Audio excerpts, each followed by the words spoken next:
में मैं आपको पूरा सिस्टमेटिक वे से इसे पढ़ाऊंगा और जो भी है सबको मैं जहाँ पर ज़रूरत पड़ेगी ट्रिक से बताऊंगा। तो ये वीडियो काफ़ी इंपॉर्टेंट होने वाली है आपके लिए। तो चलिए इसको शुरू करते हैं। तो सबसे पहले हम जानते हैं कि संविधान में 22 भाग, 395 अनुच्छेद और 12 अनुसूचियाँ हैं। ये पहले मैंने आपको बता दिया। इससे पहले मैंने इसकी 2 वीडियो अपलोड कर दी हैं पॉलिटी की। अगर आपने नहीं देखी तो उस वीडियो को भी जरूर देख लेना। तो इसमें कितने भाग हैं? 22 भाग, 395 अनुच्छेद और 12 अनुसूचियाँ।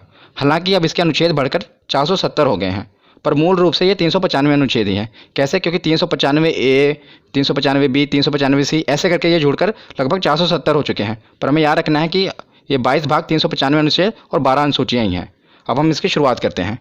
तो इसके पहले हम देखते हैं कि 22 भाग हैं। तो पहले भाग में 1 से लेकर 4 अनुच्छेद हैं और इसमें क्या है? तो संघ एवं उसके राज्य क्षेत्र का वर्णन है। तो जैसे आप कोई भी किताब पढ़ते हैं तो सबसे पहले उसमें क्या होता है? उसकी इंट्रोडक्शन होती है। इसी प्रकार जो भारत का संविधान है, ये भारत किसी भी गणतंत्र देश के लिए, लोकतंत्र देश के लिए उसका जो संविधान है सबसे पवित्र पुस्तक होती है उसकी। तो जो भारत का संविधान है इसमें भी पहले इंट्रोडक्शन ही होगी भारत की। तो पहले अनुच्छेद में क्या है? तो पहले अनुच्छेद में बताया है कि भारत राज्यों का संघ है, इंट्रोडक्शन है। दूसरे अनुच्छेद में बताया है कि नए राज्यों का प्रवेश किया जा सकता है, मतलब जो नए राज्य हैं अगर भारत में शामिल होना चाहते हैं तो अनुच्छेद 2 के तहत इसमें शामिल हो जाएंगे। जैसे कि सिक्किम को हमने भारत में शामिल किया था। और अनुच्छेद 3 में क्या बताया गया है कि राज्यों के क्षेत्रों और सीमाओं और नामों में परिवर्तन किया जा सकता है, मतलब किसी भी राज्य की अगर सीमा है उसको बढ़ाया घटाया जा सकता है और उसके नाम में परिवर्तन किया जा सकता है। तो ये 3 अनुच्छेद आपको याद रखने हैं, ये इंपॉर्टेंट है पहले भाग में। उसके बाद हम देखते हैं भाग दूसरा। तो भाग दूसरा में 5 से लेकर 11 अनुच्छेद हैं जिसमें नागरिकता का वर्णन है। बहुत ही इंपॉर्टेंट है, काफ़ी बार पूछा गया है कि नागरिकता का वर्णन किस में है। तो ऑप्शन में ऐसे दिया होता है कि 5 से लेकर 11 अनुच्छेद, 11 से लेकर 16 अनुच्छेद। तो आपको कैसे पता चलेगा कि कौन सा अनुच्छेद है? तो इसे याद करने की बहुत ही अच्छी ट्रिक है। तो इसे आपको कैसे याद रखना है? इसकी ट्रिक है नागपंचमी। नागपंचमी से आप याद रख सकते हैं कि 5 से लेकर 11 अनुच्छेद तक नागरिकता का वर्णन है। कैसे? तो देखिए नागपंचमी का नाग यानी कि नागरिकता का वर्णन, और पंचमी, तो पंचमी मतलब कि 5 अनुच्छेद से ये शुरू है, 5वें अनुच्छेद से शुरू है ना नागरिकता का वर्णन, 5 से लेकर 11 तक। तो नागपंचमी से आप इसे याद रख सकते हैं कि नागपंचमी जब भी आपके दिमाग में आए तो नागरिकता का नाग और पंचमी मतलब कि 5 से शुरुआत हुई है। उसके बाद हम देखते हैं भाग तीसरा।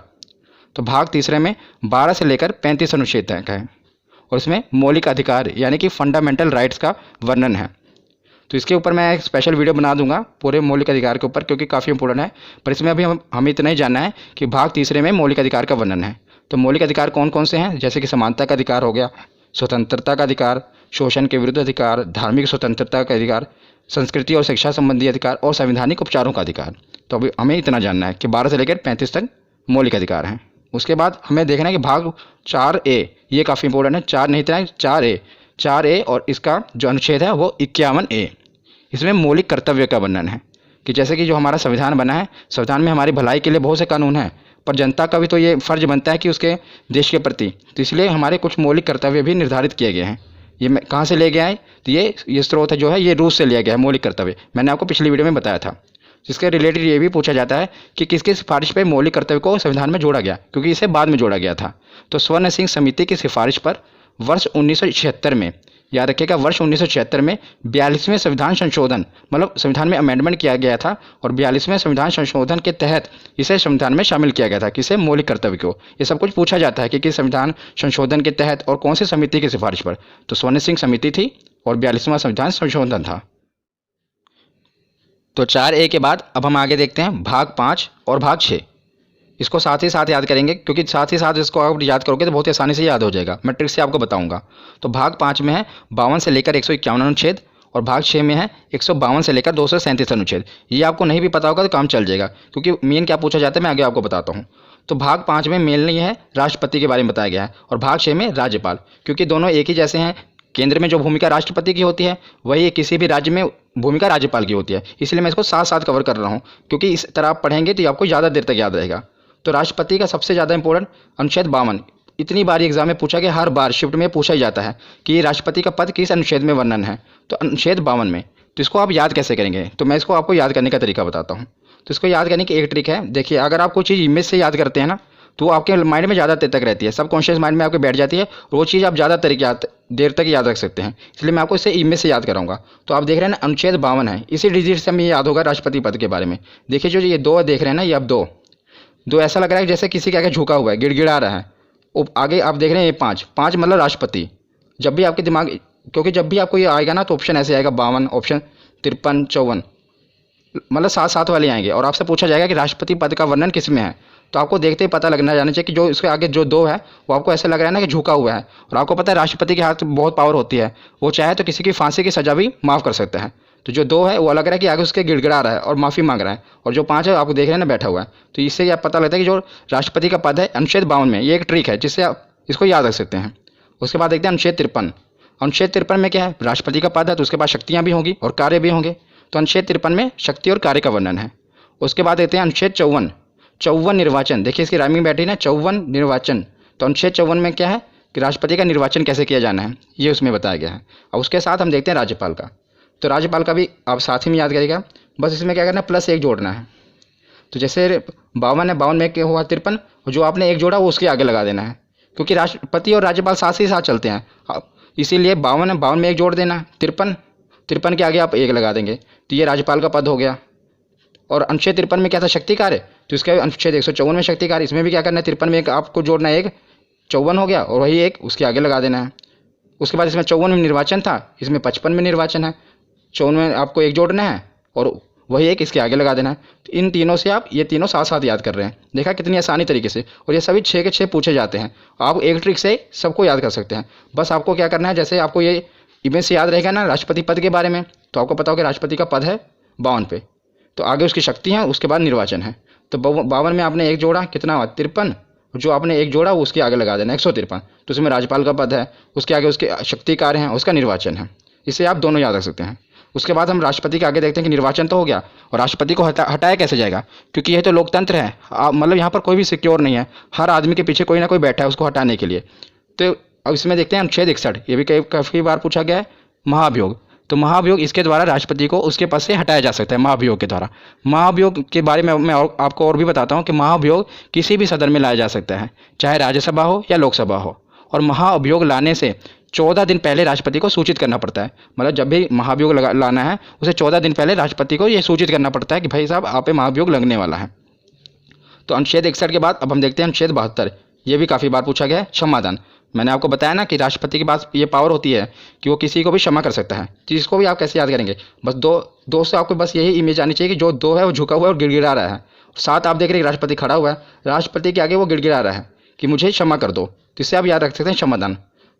52 कैसे पता लगता है कि 2, तो आपको पता है कि 2 है आगे, तो मतलब राष्ट्रपति से रिलेटेड है, और उस पर 5 बैठा हुआ है, तो ये राष्ट्रपति का पद है, वो राष्ट्रपति को बैठाया गया है।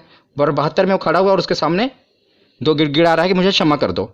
तो इससे आप नंबरों से खेल सकते हैं। तो उसके बाद हम देखते हैं अनुच्छेद 123, अध्यादेश। ये भी काफ़ी इंपॉर्टेंट है, अध्यादेश। कि अध्यादेश में क्या होता है कि जब लोकसभा और राज्यसभा की बैठक ना चल रही हो और देश में किसी जरूरी कानून की आवश्यकता होती है, तो राष्ट्रपति हस्ताक्षर करके कानून बना सकते हैं, पर मंत्रिमंडल की सिफारिश पर ही वो कानून बना सकते हैं, क्योंकि मतलब मंत्रिमंडल प्रधानमंत्री ही उनकी सिफारिश पर ही ये कानून बनता है। आपको पता होना चाहिए कि भारत में कानून कैसे बनते हैं। आपको पता है 3 स्टेप होते हैं, पहले स्टेप में लोकसभा में वो पारित होना चाहिए, फिर राज्यसभा में, फिर उसके बाद राष्ट्रपति के हस्ताक्षर होने चाहिए। कितने स्टेप हैं, 1 2 3, बस इसी से आप याद भी रख सकते हैं। देखिए 1 2 3, तो 1 2 3 सीधे ही तीनों स्टेप हटा के सीधे राष्ट्रपति के साइन करा के सीधा कानून बन जाता है। मतलब ये ट्रिक हो गई, 1 2 3 3 स्टेप होते हैं, पहला लोकसभा, फिर राज्यसभा, फिर राष्ट्रपति। पर अध्यादेश लाकर क्या किया जाता है, इसको खत्म करके सीधा राष्ट्रपति के हस्ताक्षर कराए जाते हैं और कानून बना दिया जाता है। तो अनुच्छेद 123 के बाद हम देखते हैं अनुच्छेद 143। तो अनुच्छेद 143 में क्या है कि राष्ट्रपति को अगर कानूनी सलाह की आवश्यकता होती है तो वो सीधा सुप्रीम कोर्ट से सलाह ले सकता है। पर आपको यह भी याद रखना है कि ये क्वेश्चन पूछा गया कि अगर वो सलाह देते हैं तो क्या वो मानने के लिए बाध्य है राष्ट्रपति, तो आपको ये याद रखना है कि वो बाध्य नहीं है। वो मतलब सुझाव ले सकते हैं, पर ये नहीं है अगर उन्होंने कोई सजेशन दे दी सुप्रीम कोर्ट ने तो राष्ट्रपति उस पर बाध्य नहीं है, वो चाहे तो माने या चाहे तो ना माने। तो आपको याद रखना है 143। ये सभी मैं आपको राष्ट्रपति के रिलेटेड बता रहा हूँ, इसलिए मैंने एक हेडिंग में सारे कवर कर दिए कि जो भी राष्ट्रपति से रिलेटेड है और ये राज्यपाल वाले। उसके बाद हम देखते हैं उपराष्ट्रपति, राष्ट्रपति, उपराष्ट्रपति। तो उपराष्ट्रपति का वर्णन है अनुच्छेद 63 में। किसमें, अनुच्छेद 63 में। तो उसमें बताया गया है कि एक उपराष्ट्रपति होगा। और अनुच्छेद 64 में क्या बताया गया है कि राज्यसभा के सभापति के रूप में वो कार्य करेगा। तो जो उपराष्ट्रपति होगा, आप देखेंगे जो राज्यसभा का सभापति होता है वह भी उपराष्ट्रपति होता है। और मैं आपको एक इंटरेस्टिंग फैक्ट बताता हूँ कि जो उपराष्ट्रपति होता है उसे अपने पद के लिए कोई तनख्वाह नहीं मिलती, मतलब उसे कोई सैलरी नहीं मिलती। पर जो राज्यसभा में वो सभापति के रूप में कार्य करता है उसके लिए उनको वेतन मिलता है। तो जो उपराष्ट्रपति को अपने पद के लिए वेतन नहीं मिलता, जैसे राष्ट्रपति को वेतन मिलता है उनके पद के लिए, राज्यपाल को मिलता है, पर उपराष्ट्रपति को उनको पद के लिए वेतन नहीं मिलता, बल्कि जो वो राज्यसभा में सभापति के रूप में होते हैं उसके कार्य के लिए उनको वेतन मिलता है। ये आपको याद रखना है। तो हमने राज्यपाल देख लिए, राष्ट्रपति देख लिए, अब हम देखेंगे प्रधानमंत्री और मुख्यमंत्री। ये साथ साथ हम कवर कर रहे हैं। यही होता है कि सिस्टमेटिक वे से पढ़ना, जिससे आप अनुच्छेदों को काफ़ी ज़्यादा देर तक याद रख सकते हैं। तो हम देखते हैं प्रधानमंत्री। तो सबसे पहले हम देखते हैं अनुच्छेद 74, 75, 76, ये तीनों प्रधानमंत्री से रिलेटेड हैं। तो इसे आप याद कैसे रख सकते हैं? पहले तो आपको पता होना चाहिए कि जो प्रधानमंत्री होते हैं, अनुच्छेद 74 में जो मंत्रिमंडल होता है ये राष्ट्रपति की सहायता के लिए बनाया होता है, मतलब राष्ट्रपति की सहायता के लिए मंत्रिमंडल का गठन किया जाता है, पर जो इसके हेड होते हैं वो प्रधानमंत्री होते हैं। जैसा कि आपको पता है कि भारत में जो राष्ट्रपति हैं वो तो नाम मात्र मुखिया हैं, ज़्यादातर पावर किसके हाथ में है? तो प्रधानमंत्री के हाथ में है, पर राष्ट्रपति की सहायता के लिए मंत्रिमंडल का गठन किया जाता है और इसके हेड प्रधानमंत्री होते हैं। तो 74, 75 लगातार ही हैं। और 75 के बाद हम देखते हैं 76। 76 में महान्यायवादी। तो महान्यायवादी कौन होते हैं? तो राष्ट्रपति द्वारा महान्यायवादी की नियुक्ति की जाती है। महान्यायवादी एक विधि अधिकारी होता है, मतलब सीधे शब्दों में आपको बताऊं तो ये कानूनी विशेषज्ञ होते हैं जो भारत सरकार को कानूनी सलाह देते हैं। तो जैसे राष्ट्रपति सुप्रीम कोर्ट से सलाह लेते हैं, इसी प्रकार न्यायवादी होते हैं जिन्हें राष्ट्रपति नियुक्त करता है, पर जो सिफारिश होती है मंत्रिमंडल, मतलब प्रधानमंत्री की सिफारिश पर ही राष्ट्रपति नियुक्त करते हैं और ये कानूनी सलाह देते हैं प्रधानमंत्री को। तो तीनों आपको याद रखने हैं। सबसे पहले तो 74 में मंत्रिमंडल, 75 में प्रधानमंत्री उसके हेड और 76 में कानूनी सलाह ले सकते हैं। उसी प्रकार जैसे प्रधानमंत्री है केंद्र के लिए, तो राज्य के लिए कौन होता है? मुख्यमंत्री, उसका मुखिया होता है। तो अनुच्छेद 163 में मंत्रिमंडल, सेम टू सेम। इसको याद करने की ट्रिक भी एक ही है। देखिए कैसे, जैसे मैंने आपको वहाँ पर राष्ट्रपति और राज्यपाल में क्या बताया था कि एक जोड़ना है, यहाँ पर एक एक घटाना है। जैसे 74 है, क्योंकि जो अगर आपको देखा जाए प्रधानमंत्री की पोस्ट बड़ी है, मुख्यमंत्री एक स्टेप उससे नीचे ही है, आपको याद करने के लिए बता रहा हूँ। ऐसे नीचे है ना, एक स्टेप नीचे, तो बस आपको एक स्टेप नीचे घटा देना है। जैसे 74 मंत्रिमंडल है, आपको दोनों में एक एक घटा देना है। 4 में से गया 3, 7, 1, 6, और जो एक घटा है आपको आगे लगा देना है। 163 आ गया। ऐसे आगे 75 में भी करना है तो 164 आ जाएगा। 76 में भी करोगे तो 165। मतलब इन तीनों से आप इन तीनों को याद कर सकते हैं। जैसे राष्ट्रपति के राज्यपाल याद कर लिया, प्रधानमंत्री का याद किया तो मुख्यमंत्री का याद कर लिया। तो तीनों साथ साथ ही हैं। मंत्रिमंडल इसमें 74 में है, अनुच्छेद 163 में 163 में मंत्रिमंडल है, इसमें 75 में प्रधानमंत्री हैं, तो 164 में मुख्यमंत्री हैं, और 76 में महान्यायवादी हैं, तो 165 में महाधिवक्ता। मुख्यमंत्री के लिए महाधिवक्ता होता है। जो काम मतलब कि महान्यायवादी प्रधानमंत्री के लिए करता है, वही काम महाधिवक्ता मुख्यमंत्री के लिए करता है। और जो महाधिवक्ता है, इनकी नियुक्ति कौन करेगा? तो जैसे वहाँ पर राष्ट्रपति करते हैं तो यहाँ पर राज्यपाल करेंगे। तो एक ही ट्रिक से आप इन 6 को याद कर सकते हैं। तो प्रधानमंत्री और मुख्यमंत्री तो हमने देख लिए। अब हम आते हैं संसद पर, क्योंकि कानून कहाँ पर बनेंगे? संसद में। तो ये तो आपको याद ही होगा क्योंकि काफ़ी इंपॉर्टेंट है, आपने याद किया ही होगा। संसद का जो वर्णन है अनुच्छेद 79 में है, 79, और उसके बाद 80 और 81 लगातार ही है, राज्यसभा और लोकसभा। तो कई बार क्या होता है, हम इनके क्रम में मिस्टेक कर देते हैं। कई बार हम भूल जाते हैं कि 80 में लोकसभा आएगा या राज्यसभा आएगा। तो इसे याद करना बहुत ही सरल है और इसकी ट्रिक भी सरल है। सा से पहले संसद आएगा, रा से राज्यसभा, ला से लोकसभा, सरल।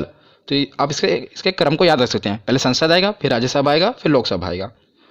ये तो केंद्र के लिए होगा। उसी प्रकार राज्य में भी है।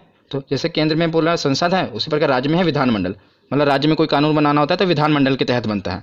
तो विधानमंडल, और विधानमंडल में क्या होता है? विधानसभा और विधान परिषद। ज़्यादातर विधानसभाएं होती हैं और बस केवल 6 राज्य ही हैं जहाँ पर विधान परिषद है। मैं आपको बताऊँगा। ज़्यादातर हर जगह मतलब ज़्यादातर राज्यों में विधानसभा है। तो इसे आप याद कैसे करेंगे? जैसे हमने प्रधानमंत्री मुख्यमंत्री को किया, मतलब प्रधानमंत्री एक स्टेप ऊपर होता है, मुख्यमंत्री नीचे। उसी प्रकार केंद्र तो ऊपर है ना और राज्य नीचे। तो इसको भी ऐसे, मतलब ट्रिक बता रहा हूँ आपको, जिसको भी ऐसे ही घटाना है। 79 है, आपको एक एक घटा देना है। कितना? 9 में से गए 1, 8, और 7 में से गए 6, और जो एक घटा है एक आगे लगा देना है। तो 168। वहाँ पर संसद, यहाँ पर 168। एक ही ट्रिक से देखो आप सब याद कर रहे हैं। संसद का वर्णन और यहाँ पर विधानमंडल में। उसके बाद हम देखते हैं लोकसभा। तो लोकसभा 81 है, 81 में भी आपको 11 घटा देना है। 1 में 1 गए 0, 8 में से गए 7, और आगे एक जो घटा है लगा देना है 170। तो वहाँ पर लोकसभा और यहाँ पर विधानसभा, इसको भी आप याद कर सकते हैं। तो विधानसभा के बाद ये है विधान परिषद। ये मतलब हर जगह नहीं है, सिर्फ केवल 6 राज्यों में है। तो 6 राज्यों में है। ये भी कई बार पूछ लिया जाता है कि बताओ कि विधान परिषद किन किन राज्यों में है। तो इसकी भी एक ट्रिक है। इसकी ट्रिक है टीबी, जुकाम। क्या? टीबी और जुकाम। इससे आप याद रख सकते हैं कि कहाँ कहाँ पर विधान परिषद है। टी से जैसे हो गया तेलंगाना, बी से हो गया बिहार, तेलंगाना और बिहार। जे से जम्मू कश्मीर। तो ये जम्मू कश्मीर पहले था, लेकिन अब जब से ये केंद्र शासित प्रदेश बन गया है तो यहाँ पर विधान परिषद खत्म कर दी गई है। और ये पूछा जाता है कि किस राज्य में विधान परिषद खत्म कर दिया गया है। तो याद रखिएगा, अब तो केंद्र शासित बन गया ना, तो जम्मू कश्मीर में। तो ये आप ट्रिक है इसलिए मैंने आपको पूरा बता दिया, पर आपको ये भी याद होना चाहिए कि जे अब खत्म हो चुका है। यू से उत्तर प्रदेश, के से कर्नाटक, ए से आंध्र प्रदेश और एम से महाराष्ट्र। आंध्र प्रदेश भी अब जो है अपनी विधानसभा में उसने ये प्रस्ताव पारित किया है कि हमारे यहाँ विधान परिषद को ख़त्म कर दिया जाए, पर अभी वर्तमान में ख़त्म नहीं हुई है। तो कि 6 राज्यों में अभी भी है, पहले तेलंगाना, बी से बिहार, जम्मू कश्मीर ख़त्म हो गया। तो 1, 2, यू से उत्तर प्रदेश 3, के से कर्नाटक 4, ए से आंध्र प्रदेश 5 और एम से महाराष्ट्र 6। तो मैंने आपको विधान परिषद भी बता दिए क्योंकि ये भी पूछे जाते हैं। तो हमने संसद को भी कवर कर लिया ट्रिक से, और विधानमंडल, विधानसभा और विधान परिषद को भी कवर कर लिया। तो संसद के कुछ और भी अनुच्छेद हैं जो पूछे जाते हैं, मैंने साथ ही कवर कर दिए, उसे भी देख लेते हैं। तो हम आते हैं अनुच्छेद 100 पे। कई बार पूछा गया अनुच्छेद 100 में किसका वर्णन है? निर्णायक मत। निर्णायक मत क्या होता है कि मतलब कि अगर यदि लोकसभा में किसी मुद्दे पर वोटिंग हो रही है और जो वोटिंग है वो बराबर हो जाए, यानी कि निर्णय ना हो पा रहा हो, तो उस समय क्या होता है कि अध्यक्ष महोदय अपना निर्णायक मत देंगे। तो अध्यक्ष महोदय जिस पे अपना मत दे देंगे उसे पारित कर लिया जाएगा। मान लीजिए कि वहाँ के पक्ष में अपनी वोट दे रहे हैं तो कानून को पारित कर दिया जाएगा, ना के पक्ष में अपनी वोट दे रहे हैं तो कानून को पारित नहीं किया जाएगा। मतलब जबकि इसको याद रखना भी आसान है। देखिए 100 है ना, मतलब जब भी 50-50 बात आ जाए कि ना कानून का निर्णय ना हो पा रहा, 50-50 बात आ जाए, 50-50 100 होते हैं, तो एक वोट जो वहाँ पर अध्यक्ष महोदय हैं उनका निर्णायक मत माना जाएगा। तो अनुच्छेद 100 में निर्णायक मत का वर्णन है। 100 के बाद देखते हैं अनुच्छेद 108। तो अनुच्छेद 108 में संयुक्त अधिवेशन। अधिवेशन कब बुलाया जाता है मैं आपको बताता हूँ। मान लीजिए लोकसभा में कोई चीज़ पे बिल पर बहस चल रही है और कोई निर्णय नहीं लिया जा पा रहा है, तो क्या किया जाता है कि लोकसभा में बिल अटका पड़ा है और राज्यसभा में भी अभी पहुंचा नहीं, तो लोकसभा और राज्यसभा की दोनों की संयुक्त अधिवेशन बुलाया जाता है। ये राष्ट्रपति बुलाते हैं जब वो बहुत ही मतलब जरूरी हो कानून बनाना, तो लोकसभा और राज्यसभा दोनों को बुलाया जाता है, इसलिए संयुक्त अधिवेशन किसमें है? 108 में। उसके बाद देखते हैं अनुच्छेद 110 और अनुच्छेद 117 दोनों आपको याद रखने हैं। 110 में धन अधिवेशन और 117 में वित्त विधेयक। इसको धन विधेयक भी कहते हैं, धन विधेयक और वित्त विधेयक। ये काफ़ी कन्फ्यूजिंग है, धन विधेयक और वित्त विधेयक कई बार पूछे गए हैं। मतलब इसका पूछा क्या जाता है, इसकी डेफिनेशन पूछी जाती है, इसमें होता क्या है ये भी पूछा जाता है कि 10 में क्या है। पहले तो आप याद रखते हैं 10 और धन। 110 में धन अधिवेशन और 117 में विधेयक, धन विधेयक और वित्त विधेयक। तो धन विधेयक क्या होता है, सरल भाषा में आपको बताता हूँ कि सरकार की धन लाने की प्रक्रिया को धन विधेयक कहते हैं। मतलब सरकार की धन जुटाने की प्रक्रिया को धन विधेयक कहते हैं और जुटाए हुए धन को विकास पर खर्च करने की प्रक्रिया को वित्त विधेयक कहते हैं। ये सरल शब्दों में है। और अब मैं आपको थोड़ा और इसको डिफाइन करूं तो जैसे आपको पता है विधेयक 2 प्रकार के होते हैं, धन विधेयक और वित्त विधेयक। धन विधेयक सबसे पहले लोकसभा में प्रस्तुत किया जाता है, ये आपको याद रखना है कि सबसे पहले से कहाँ प्रस्तुत किया जाता है, लोकसभा में प्रस्तुत किया जाता है। और धन विधेयक होता क्या है, जब सरकार को टैक्स से रिलेटेड कोई बिल लाना है, मतलब टैक्स घटाना है बढ़ाना है, तो उसे धन विधेयक कहेंगे। और सरकार को बोरोइंग यानी कि कर्ज लेना है, तो जो बिल होगा, जो कर्ज लेने के लिए जो बिल पेश किया जाएगा उसे धन विधेयक कहेंगे। मतलब धन जुटाना ही है ना, बोरोइंग करना, कर्ज लेना है। और जो उस कर्ज लिए हुए धन को, मतलब जो भी सरकार ने धन जुटाया है उसको खर्चा करना है, पुल बनाना है, सड़कें बनानी है, तो वो वित्त विधेयक में होगा। तो याद रखिएगा धन विधेयक और वित्त विधेयक ये दोनों साथ साथ हैं। 110 में धन विधेयक है और 117 में वित्त विधेयक है। उसके बाद हम देखते हैं 112 बजट। 12 देखिए, इसको राइमिंग से आप याद सकते हैं, 12 बजट, 12 बजट 2 बार बोलेंगे, याद रहेगा। अनुच्छेद 112 बजट। ये भी आपको बजट पता ही होगा कि एक साल का पूरा मतलब जो लेखा जोखा होता है सरकार की, यहाँ पर खर्च करेगी, कहाँ से इनकम आएगी, सब बजट में पेश किया जाता है। मतलब उसमें और 112 के बाद है अनुच्छेद 116। तो जब सरकार बजट पेश करती है तो कई कुछ खर्चे उसमें रह जाते हैं, जो कुछ खर्चों का वर्णन है फिर सरकार बाद में क्या कहते हैं, ये तो नहीं करेगी, बाद में 1 साल के बाद फिर बजट आएगा तब पेश करेगी। बीच में ही बजट से नहीं होता, उसके बीच में ही अलग से बिल के रूप में लाकर संक्षेप में एक बिल पास करा लिया जाता है, जिसे लेखानुदान कहते हैं। तो इस पहले बजट पेश होगा, बजट में अगर मतलब कुछ रह गया, कुछ खर्चे का वर्णन नहीं है, तो लेखानुदान में अनुच्छेद 116। तो आपको ये याद रखना है। उसके बाद हम देखते हैं, अब हमने प्रधानमंत्री, मुख्यमंत्री, राज्यपाल, उपराज्यपाल सब कवर कर लिए। अब हम आते हैं सुप्रीम कोर्ट, हाई कोर्ट पर। संसद भी हो गया कवर। इस प्रकार आपको पढ़ते जाना क्रम वाइज, इससे आपको याद रहेंगे। अब सुप्रीम कोर्ट और हाई कोर्ट को देखते हैं। तो 124 में सुप्रीम कोर्ट का गठन होगा और 131 में सुप्रीम कोर्ट के अधिकार हैं। तो 124 में क्या है, सुप्रीम कोर्ट का गठन होगा भारत में, और 131 में सुप्रीम कोर्ट के अधिकार हैं, और 148 में CAG की नियुक्ति। तीनों आपको याद रखने हैं, तीनों सुप्रीम कोर्ट से रिलेटेड मैंने पहले उठाए हैं। 124, 131 और 148। पहले सुप्रीम कोर्ट का गठन होगा। 131 में बताया कि सुप्रीम कोर्ट की क्या पावर है, कहाँ कहाँ उसका अधिकार क्षेत्र है, और 148 में है कि क्या की नियुक्ति। तो क्या होता है, क्या की फुल फॉर्म है कंट्रोलर एंड ऑडिटर जनरल, और इसकी नियुक्ति भी राष्ट्रपति द्वारा ही की जाती है। इनका काम क्या है कि सरकार द्वारा जो भी खर्चा किया गया, व्यय किया गया है, उसका लेखा जोखा करना है कि सरकार ने जो खर्चा किया, जो घोटाले वगैरह होते हैं कहाँ से पता चलते हैं, वो कैग की रिपोर्ट से ही पता चलता है। जैसे 2G घोटाला होगा, जो भी घोटाले, स्पेक्ट्रम घोटाला हुआ, ये कैग ही रिपोर्ट अपनी पेश करती है, उसी द्वारा ये सब उजागर होता है कि कहाँ पर कितना घोटाला हुआ। तो और इस समय अगर मैं आपसे पूछूं कि क्या कौन है हमारे कंट्रोलर और ऑडिटर जनरल कौन है, तो गिरीश चंद्र मुर्मू जी हैं। क्या ये भी याद रखना। उसके बाद हम देखते हैं, हमने सुप्रीम कोर्ट देख लिया, 1, 2, 4 और 2, 1, 4 हाई कोर्ट है, 1, 2, 4 सुप्रीम कोर्ट है और 2, 1, 4 ऐसे आप पढ़ेंगे तो याद रहेगा। 2-3 बार वीडियो को देख लेना, आपको पूरा कभी भूलेगा नहीं। तो अनुच्छेद 2, 1, 4 क्या है कि इसमें बताया गया कि राज्य में एक हाई कोर्ट जरूर होगा। और अनुच्छेद 2, 1, 6 में बताया गया है कि हाई कोर्ट का गठन करना है। पहले बताया कि राज्यों के लिए हाई कोर्ट होगा, और इसमें 216 में क्या है कि हाई कोर्ट का गठन करना है, कैसे होगा वो बताया गया है। तो हमने सुप्रीम कोर्ट और हाई कोर्ट देख लिया। अब हम देखते हैं, एक मैंने हेड बनाया केंद्र राज्य संबंध। इसमें जितने भी अनुच्छेद हैं ये काफ़ी इंपॉर्टेंट हैं, ये अलग से पूछे जाते हैं। आपको पहले 2-2 करके याद रखना है। 249, 250। तो 249 में क्या है कि राज्य सूची विषय पर कानून बनाने की शक्ति। तो राज्य सूची विषय क्या होता है, मैं आपको बताता हूँ कि राज्य सूची मतलब है कि वह विषय जिस पर राज्य कानून बनाता है। राज्य सूची विषय, कुछ विषय होते हैं ना जिस पर सिर्फ राज्य कानून बना सकता है, कुछ पर सिर्फ केंद्र कानून बना सकता है। पर जो राज्य सूची विषय है इसमें सिर्फ राज्य कानून बनाता है, पर और मतलब कि विधानमंडल में कानून बनता है, वहाँ यहाँ केंद्र द्वारा बनाया गया तो संसद में बनता है, और मतलब राज्य का विधानमंडल में बनता है। पर कुछ विषय हैं जिस पर संसद भी कानून बना सकती है, उसे अनुच्छेद 249 में रखा गया है कि जो कुछ विषय हैं जिस पर क्या है केंद्र भी कानून बना सकते हैं। और 250 में क्या है कि आपातकाल के दौरान, जब आपातकाल इमरजेंसी लग जाए, उस दौरान भी राज्य सूची के कुछ विषयों पर कानून बनाने की शक्ति केंद्र के पास है। तो दोनों याद रखिएगा, 249 और 250। 250 में आपातकाल के दौरान और 249 मतलब नॉर्मल टाइम पे। उसके बाद देखते हैं 262। कई बार ये पूछा गया है, नदी जल विवाद। नदी जल विवाद का वर्णन किसमें, 262। कई बार आप देखते हैं ना कि दो राज्यों के बीच में नदी के जल पर विवाद हो जाता है। जैसे कि अब कोई भी नदी है, वो एक ये तो नहीं देखेगी यूपी यहीं पर रुक जाएगी, वो आगे भी दूसरे राज्य में जाती है ना, तो उसके पानी के लिए विवाद हो जाता है कि कितना पानी। तो एक राज्य मान लो बांध बना लेता है, वो पानी रोक लेता है, तो दूसरा राज्य विवाद खड़ा कर देता है कि हमें पानी प्रॉपर नहीं मिल रहा। तो ये नदी जल विवाद का निपटारा किस में होता है, तो इसका 262 में वर्णन किया गया है। कौन सा अनुच्छेद है, 262। और 262 और 263 आपको साथ में याद रखने हैं। 263 में क्या, अंतर्राज्यीय परिषद, मतलब अंतर्राज्यीय विवाद इसमें है कि दो राज्यों के बीच कोई विवाद हो जाए तो उसे कैसे सुलझाना है, और उस पर संसद कानून बना सकती है। याद रखना, इसमें भी संसद कानून बना सकती है। तो 262 में नदी जल विवाद है और 263 में अंतर्राज्यीय परिषद है। उसके बाद आते हैं 280, ये भी काफ़ी इंपॉर्टेंट है, वित्त आयोग। तो 280 में क्या है, वित्त आयोग है। तो वित्त आयोग का काम क्या है, केंद्र और राज्यों के बीच जो है कर का वितरण करना है, जो टैक्स है उसका वितरण करना है केंद्र और राज्य के बीच में। इसमें 15वां वित्त आयोग चल रहा है, याद रखिएगा। और जो 15वें वित्त आयोग है, इसके अध्यक्ष कौन है, तो इसके अध्यक्ष हैं NK सिंह। इंपॉर्टेंट है, याद रखिएगा। जो वित्त आयोग है इसके अध्यक्ष कौन है, तो NK सिंह है, और 15वां वित्त आयोग है। उसके बाद हम चलते हैं 312। तो 312 अनुच्छेद में क्या है, आर्टिकल में अखिल भारतीय सेवा। अखिल भारतीय सेवा के अधीन क्या क्या आता है, आपको पता होगा, 3 चीज़ें आती हैं, एक IAS, एक IPS और एक IAFS।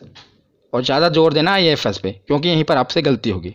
क्या गलती होगी, क्वेश्चन ये आया था कि अखिल भारतीय सेवा में निम्नलिखित कौन सी सेवाएं आती हैं, तो आपको 4 ऑप्शन दिए हैं, एक IAS, एक IPS, एक IAFS, और IAFS 2 बार दिया होगा, मतलब फुल फॉर्म दी होगी। एक IAFS की फुल फॉर्म होती है इंडियन फॉरेस्ट सर्विस, और एक होती है इंडियन फॉरेन सर्विस। तो याद रखिएगा, जो ये वाला IAFS है उसमें है इंडियन फॉरेस्ट सर्विस, कौन सा, वन विभाग वाला। तो यह बहुत इंपॉर्टेंट है, क्वेश्चन भी पूछा गया, इसलिए मैं आपको बता रहा हूँ कि जो अखिल भारतीय सेवा में ये जो IAFS आ रहा है, ये इंडियन फॉरेस्ट सर्विस वाला है, ना कि फॉरेन सर्विस वाला, ये आप याद रखिएगा। उसके बाद आते हैं 315। तो संघ एवं राज्य के लिए लोक सेवा आयोग, मतलब कि जो UPSC के एग्जाम होते हैं, आपको पता नहीं UPSC का वर्णन किस में है, 315 में। राज्य संघ के लिए मतलब केंद्र के लिए, और राज्य के लिए PCS, कई राज्यों में इसका PSC भी कहा जाता है और PCS। तो इसका वर्णन कहाँ पर है, अनुच्छेद 315 में। 312 में अखिल भारतीय सेवा, जिसमें 3 सेवाएं आती हैं, और 315 में UPSC का। तो केंद्र और राज्य के बाद अब हम आते हैं, हमने संसद भी देख लिया, प्रधानमंत्री मुख्यमंत्री सब कुछ हो गए। अब आते हैं निर्वाचन में, मतलब चुनाव भी तो होने जरूरी है, तभी तो सब चुने जाएंगे। तो निर्वाचन आयोग, तो अनुच्छेद 324 के तहत निर्वाचन आयोग का गठन किया गया, इलेक्शन कमीशन का, किसके तहत, 324। तो उसके बाद आते हैं राज्यभाषा, और अनुच्छेद 343 के तहत हिंदी हमारी राज्यभाषा है। याद रखिएगा, राज्यभाषा कहा है मैंने, राष्ट्रभाषा नहीं। अनुच्छेद 343 के तहत हिंदी जो हमारी है राज्यभाषा है, और कौन सी लिपि, तो देवनागरी लिपि है। उसके बाद ये है सबसे मोस्ट इंपोर्टेंट, आपातकाल, हर बार पूछे जाते हैं एग्जाम में, और तीनों याद करने में बहुत ही सरल हैं। 352, उसमें 4 जोड़ा 356, उसमें 4 जोड़ा 360, 52 4 56 4 60। तो 352 में क्या है, राष्ट्रीय आपातकाल। तो 352 में क्या है, राष्ट्रीय आपातकाल, जब देश में जब राष्ट्रीय आपातकाल कब लगता है? जब देश में दूसरे देश से युद्ध हो जाए और या कोई आंतरिक विद्रोह हो जाए, पूरे अपने भारत में देश में आंतरिक विद्रोह बड़े पैमाने पर हो जाए, तब राष्ट्रीय आपातकाल लगा दिया जाता है। इंदिरा गांधी के समय भी लगा था, इमरजेंसी लगी थी ना। तो जब देश में दूसरे देश से या तो युद्ध हो रहा हो, जैसे चाइना के साथ युद्ध हो, उस समय इमरजेंसी लगी थी, या पूरा आंतरिक विद्रोह हो गया हो बड़े पैमाने पर, तब राष्ट्रीय आपातकाल लगता है। और 352 के बाद 356 में क्या है? राष्ट्रपति शासन। जब किसी राज्य की मतलब संसदीय व्यवस्था पूरी तरह खत्म हो जाए तो वहाँ पर राष्ट्रपति शासन लग जाता है। और किसी राज्य की सरकार भी गिर जाए और जब तक चुनाव ना हो, तब भी आपको पता है राष्ट्रपति शासन लगा दिया जाता है। तो 52 में राष्ट्रीय राष्ट्रीय आपातकाल पूरे भारत में, और 56 में राष्ट्रपति शासन, और 56 के बाद आता है 360 वित्तीय आपातकाल। तो वित्तीय आपातकाल क्या है? जब देश की इकोनॉमिकल कंडीशन, आर्थिक जो व्यवस्था है वो बहुत ख़राब हो जाए, तब वित्तीय आपातकाल लग जाता है। पर याद रखिएगा, अभी तक भारत में एक बार भी वित्तीय आपातकाल नहीं लगा है। तो आपसे एक क्वेश्चन पूछा जा सकता है कि बताइए कि निम्नलिखित में से कौन सा आपातकाल अभी तक नहीं लगा है? तो याद रखिएगा 360 में जो है वित्तीय आपातकाल भारत में अभी तक नहीं लगा है। राष्ट्रपति शासन तो बहुत बार लग चुका है और राष्ट्रीय आपातकाल भी लग चुका है, लेकिन अभी तक वित्तीय आपातकाल नहीं लगा है। उसके बाद हम सकते हैं कि संविधान तो बन गया, लेकिन संविधान में संशोधन भी होना जरूरी है कि नए, अगर मान लो कोई बदलाव करना है, वो भी तो जरूरी है। और मैंने पिछली वीडियो में जो संविधान के स्रोत हैं, मतलब कहाँ कहाँ से संविधान लिया गया है, पूरा स्पेशल आपको ये बताया कि जो संविधान का संशोधन है कहाँ से लिया गया था, आपको याद होगा। तो अगर आपने पिछली वीडियो देखी होगी तो साउथ अफ्रीका से लिया गया था कि संविधान में संशोधन किया जाना है। तो आपने अगर वो वीडियो नहीं देखी तो देख लेना। तो अनुच्छेद 368 में है कि संविधान में संशोधन किया जा सकता है। इसका वर्णन किस में है? अनुच्छेद 368, 326, 628, 368 में। अब कुछ लास्ट बचे हैं, अन्य महत्वपूर्ण है, इससे भी हम पढ़ लेते हैं क्योंकि बाकी सब हेड के अंदर थे। मैंने राष्ट्रपति के अंदर कुछ था, कुछ मुख्यमंत्री के, ये कुछ बचे हुए थे और ये पूछे गए, इसलिए मैंने इसे अलग से कवर कर लिया। बस लास्ट ही है। तो अनुच्छेद 17 में है अस्पृश्यता का अंत, मतलब कि छुआछूत का अंत। ये किसमें है? अनुच्छेद 17 में, आर्टिकल 17। उसके बाद आता है अनुच्छेद 29। तो 29 में क्या है? अल्पसंख्यक हितों का संरक्षण। काफ़ी बार पूछा गया है कि प्रोटेक्शन ऑफ माइनॉरिटी, अल्पसंख्यक हितों का संरक्षण किस में है? तो अनुच्छेद 29 में है। तो इसे आप कैसे याद रख सकते हैं? बस उन्हीं नंबरों से खेलिए। 29 दोगी में तो मैंने आपके दिमाग में फिट कर दी। क्या है कि आदमी गिड़गिड़ा रहा है, झुका हुआ है। देखिए, जब तक अल्पसंख्यक थे पहले उनके लिए कोई कानून नहीं था, बेचारे झुके हुए थे। तो जैसे उनके लिए कानून आया वो खड़े हो गए। नो क्या बता रहा है आपको कि वो पूरा एकदम सीना तान के खड़ा है, पहले गिड़गिड़ा रहे थे। तो ये इससे मतलब अनुच्छेद जो 29 है अल्पसंख्यक के हितों का संरक्षण करने के लिए है। नंबर से आप खेलिए, इससे आपको याद रहेगा। 29 के बाद देखते हैं अनुच्छेद 40। 40 में क्या है कि पंचायत राज प्रणाली, इसका वर्णन अनुच्छेद 40 में है। अब लास्ट में देखते हैं अनुच्छेद 32, मोस्ट इंपॉर्टेंट है। क्यों इंपॉर्टेंट है मैं आपको बताता हूँ। अनुच्छेद 32 क्या, पहले ये जान लेते हैं। तो संवैधानिक उपचारों का अधिकार, और इसे heart and soul of Indian constitution भी कहा जाता है। Heart and soul of Indian constitution इसे क्यों कहा जाता है? तो अनुच्छेद 32 में ये कहा गया है अगर किसी भी आदमी का, चाहे आम आदमी हो, और उसके अगर फंडामेंटल राइट्स यानी कि मौलिक अधिकारों का हनन हो रहा हो, तो सीधा इसके लिए वो केस सुप्रीम कोर्ट में फाइल कर सकता है। तो इसके खिलाफ मतलब केस में कहाँ डायरेक्ट सुप्रीम कोर्ट में जा सकता है अगर उसके मौलिक अधिकारों का हनन हो रहा हो। इसलिए इसे heart and soul of Indian constitution कहा गया है। किसे? आर्टिकल 32। तो ये वीडियो आज यहीं पर ख़त्म होती है। कैसी लगी आपको ये वीडियो? कमेंट सेक्शन में ज़रूर बताना। धन्यवाद।